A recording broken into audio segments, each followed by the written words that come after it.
Hi, I'm Linda Novy, and this is Cascade Farms. It's spring equinox, and we're at that special moment where winter's ending and spring is just beginning. And I thought you might find it interesting to see what's going on in a small working farm right now and look at some of the components and what I'm doing. First off, this is the compost that I made a couple months ago, started it in December. And it's now in the curing process, and it's beautiful right now. So this will be ready to use on the whole garden in about a month. And behind me is a whole field of miner's lettuce, Claytonia. It's a native plant, and it's wonderful in salads. And they sell it at the farmer's market, but you could grow it in your own yard. Anyway, let's take a tour of the garden. First stop is my little potting table. Very simply made with 2 sawhorses and a couple planks of wood. And this is a good height for me. I've got my potting soil.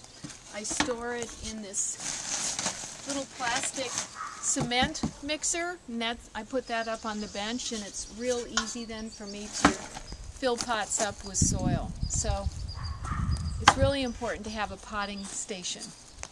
Stop number 2. Here's where the seeds go after they've been planted in containers.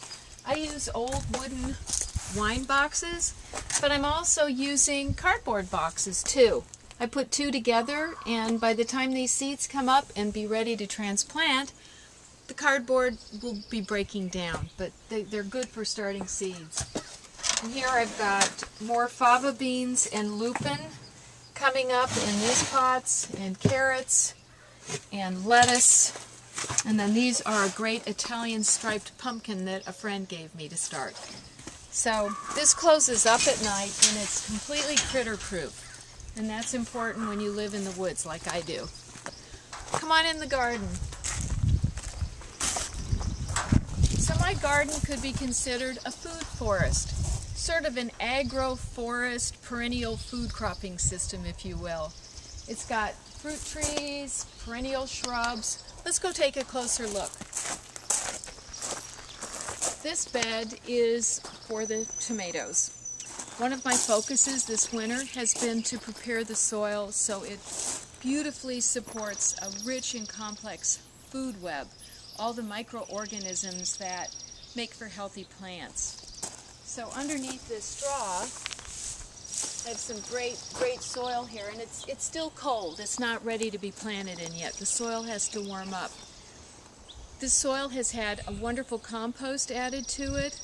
It's been treated with compost tea and also a rock dust. I use azomite that has about 70 trace minerals in it to give a full support to the plant. And then I cover it with this rotting straw. This straw is from the straw bale garden bed that has served me well for 2 years, and now I'm breaking it down and distributing this straw all through the garden beds. It's a great source of carbon, and I'm keeping it on site. Can you imagine trying to stuff 20 bales of straw in your green waste containers? No. Rather, put it back into your garden and let it feed the soil organisms.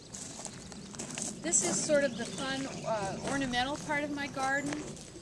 I do have some strawberries here, and then lots of seeds that haven't come up yet with poppies and lupin to bring in the pollinators. These are asparagus and herbs. And another part of soil preparation that I really encourage you to do is to plant cover crops. This is a fava bean plant, several of them. They're here, they're over here, and they're in the containers.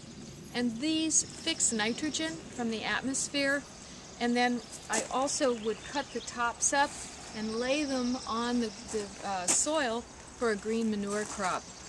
And last, here is a little greenhouse where I've got tomatoes staying a little bit warmer because they're in the greenhouse. It's still cold out.